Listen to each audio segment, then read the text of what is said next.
আপনি কি বিশ্বাস করেন যেখানে 12 বছর ধরে শুধু ধ্বংসাবশেষ ছিল, কেউ সেখানে প্রবেশ করতে সাহস করতো না? ঠিক এখানে একদিন মাটির নিচে হাত বেরিয়ে এলো। এখানে 12 বছর ধরে স্বয়ং মহাদেব ধ্যানস্থ ছিলেন। 1976 সালে কাশ্মীরের এক অতি দুর্গম স্থানে ভৈরবকুণ্ড একটি প্রাচীন মন্দির ছিল, যেটাকে মানুষ বলতো অলৌকিক কিন্তু অভিশপ্ত।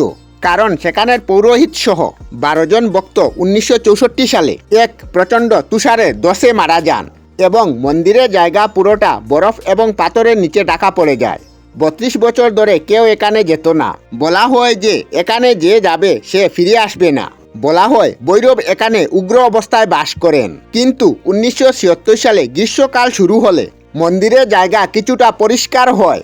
একদিন তীর্থযাত্রী নাম রবিনাথ শর্মা সাহস করে ধ্বংসাবশেষের সামনে শিব পঞ্চাক্ষরী মন্ত্র জাপ করতে থাকেন।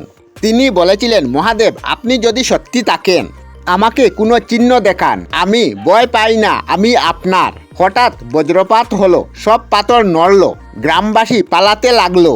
কেউ কেউ বলল শ্মশান থেকে যেন গর্জন উঠল। ধ্বংসাবশেষের মাঝে এক কালো হাত বের হয়ে আসলো। কেউ সামনে যেতে পারছিল না। কিছুক্ষণ পর সেই হাত ধীরে ধীরে আকাশের দিকে উঠল এবং সবাই ওম নমঃ শিবায় মন্ত্র করল। গ্রামের সবচেয়ে বড় সন্ন্যাসী বললেন, এই হাত কোনো মৃতের নয়, এই হাত স্বয়ং কালভৈরবের। তিনি 12 বছর ধরে এখানে ধ্যানস্থ অবস্থায় ছিলেন। আজ ভক্তের আহ্বানে জাগতে হলো। পরের দিন সমস্ত বরফ গলে যায়। পরের দিন একটি প্রাচীন শিবলিঙ্গ, চারিদিকে বর্ষ মাখানো, সামনে একটি পদ্ম ফুল যা বরফের মধ্যেও সতেজ। এমন একটা স্থান পরিচিত জাগ্রত কালভৈরব ধাম নামে লোকে বলে।